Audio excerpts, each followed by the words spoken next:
रेहाना और रवि की शादी के वक्त रवि के पास कुछ नहीं था। रेहाना, तुमने मुझसे शादी करके एहसान किया है। मुझसे ज्यादा तो तुम कमाती हो। अरे तो क्या हुआ, एक दिन आएगा रवि कि तुम खूब पैसा कमाओगे। मुझे तुम पर पूरा विश्वास है। रवि और रेहाना खुद को स्टैंड करने के लिए पूरी मेहनत करते। रेहाना, मैं नौकरी नहीं करना चाहता हूँ। तो कोई बात नहीं, मैं नौकरी करके घर चलाती हूँ, तुम बिजनेस सेट करने की कोशिश करो। एक दिन रेहाना, तुम जानती हो, मैंने जो विज्ञापन बनाने वाली कंपनी खोली थी ना, उसे बड़ी ब्रांड का ऑफर आया है। अब हम लोगों के दिन ब्यारे न्यारे हो गए हैं। मैं जानती थी रवि कि एक दिन तुम सेटल हो जाओगे। रवि का काम अच्छा चल जाता है। एक दिन वो रेहाना से कहता है, रेहाना, अब हम लोगों का बच्चा भी हो गया है। बहुत छोटा है वो। उसका ख्याल कैसे रखेंगे हम? कैसे क्या, मैं गांव से माँ को लेकर आ जाती हूँ। नौकरी से हाफ डे ले लिया करूंगी। अभी तो वो छोटा है, स्कूल जाने तक मैं मैनेज कर लूंगी। देखो रेहाना, मैं अब अच्छा कमा रहा हूँ। तुमको नौकरी करके परेशान होने की कोई जरूरत नहीं है। अरे कैसी बात कर रहे हैं, मैं अपनी लगी लगाई नौकरी कैसे छोड़ दूं? और मैंने तो सुना है हम लोगों को कुछ ही महीनों में सरकारी नौकरी मिल जाएगी। सरकारी नौकरी में कितना कमा लोगी? उतने में तो मैं ड्राइवर रख लूंगा। रेहाना को रवि की बात का थोड़ा बुरा तो लगता है। कम से कम मेरी नौकरी की इतनी बेइज्जती मत करो। भूल गए, इसी नौकरी के बदौलत तुमने अपना बिजनेस खड़ा किया है। अरे वो तो मैं किसी के भरोसे भी कर लेता। देखो, अपने बच्चे को संभालो, घर का काम करो। अब बाहर जाती तुम अच्छी नहीं लगती हो। रेहाना रवि के कहने पर नौकरी तो छोड़ देती है, लेकिन अब बड़े से घर में उसकी कीमत किसी नौकर से कम नहीं होती। एक दिन रवि का दोस्त आता है। भाभी, हम लोग तो आपको तब से जानते हैं जब से आप लोग शादी होकर इस शहर में आए थे। आपकी बदौलत ही सारा बिजनेस खड़ा हुआ है। ये किस्मत तो आप ही की है भाभी। हाँ हाँ भाई, हमारी मेहनत तो कुछ है ही नहीं। अरे होगी, लेकिन भाभी की किस्मत के आगे कुछ नहीं। दोस्त वहां से चला जाता है, लेकिन रवि का गुस्सा सातवें आसमान में होता है। देखा कैसे बोल रहा था? अरे बिल्कुल अच्छा आदमी नहीं है ये। कैसी बात कर रहे हैं आप? प्रशांत भैया तो बहुत अच्छे इंसान है रवि। कैसे उन्होंने हमारे मुश्किल वक्त में हमारा साथ दिया था। अरे था पैसा तो साथ दिया, नहीं तो कौन पूछता है? रवि का व्यवहार पैसा आते ही अलग हो गया। वो बंदे को बंदा नहीं समझता। घमंड से घिरे रवि ने तो एक दिन हद ही कर दी। रेहाना, मैं अब तुम्हारे साथ नहीं रह सकता हूँ। क्या क्या बकवास कर रहे हो रवि? क्या कहना चाहते हो? और क्यों नहीं रह सकते तुम मेरे साथ? देखो, मुझे कोई और पसंद है, और उसने साथ रहने पर बस यही शर्त रखी है कि मुझे तुम्हें तलाक देना होगा।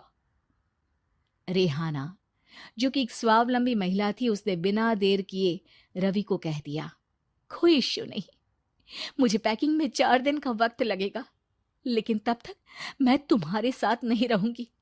4 दिन के लिए तुम कहीं और शिफ्ट हो जाओ, मैं घर से निकलूंगी तो बता दूंगी। रवि घर छोड़कर चला जाता है। रेहाना को दुख होता है, वो रोती है, लेकिन व्यवहार से स्ट्रांग रेहाना को पति के वापस आने का और उसे सबक सिखाने का पूरा भरोसा था।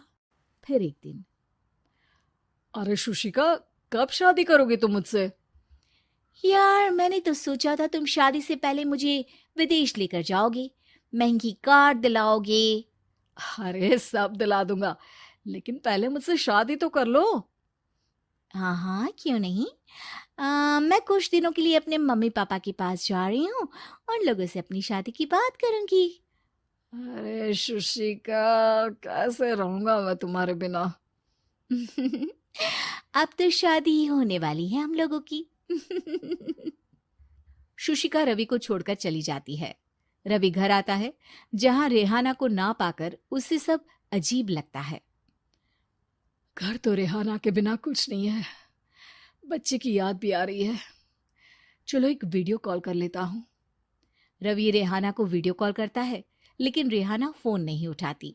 रात को सोते वक्त मन कर रहा है मुन्ने को गले लगा लूं। चलो कोई ना, शुशिका से शादी के बाद मेरे और भी बच्चे होंगे। अगले दिन रवि ऑफिस जाता है, जहां टीना खड़ी होती है। सर, आपने अपने नए ऐड के लिए मॉडल की रिक्वायरमेंट डाली थी ना, मैं उसी के लिए आई हूँ। रवि टीना को देखकर खुश हो जाता है। अब शादी हो गई है तुम्हारी? नहीं सर, बस अच्छा सा हैंडसम और अमीर लड़का देख रहे हैं मेरे मम्मी पापा। रवि के दिमाग से तो टीना को देखकर शुशिका का ख्याल भी खत्म हो जाता है। अरे यार, ये लड़की मिल जाए कितनी सुंदर है। शुशिका तो इसके आगे कुछ नहीं है। आ, अब क्या तुम्हें ऐसा नहीं लगता कि मुझसे मिलकर तुम्हारी ये खोज खत्म हो गई है? आप तो 2 बच्चों की पापा लग रहे हैं। अरे नहीं नहीं, मेरी शादी तो हुई थी, लेकिन बीवी को किसी और से प्यार था, मुझे छोड़कर चली गई। खैर, टीना की दोस्ती रवि से हो जाती है, लेकिन 1 महीने बाद शुशिका रवि के पास वापस आती है।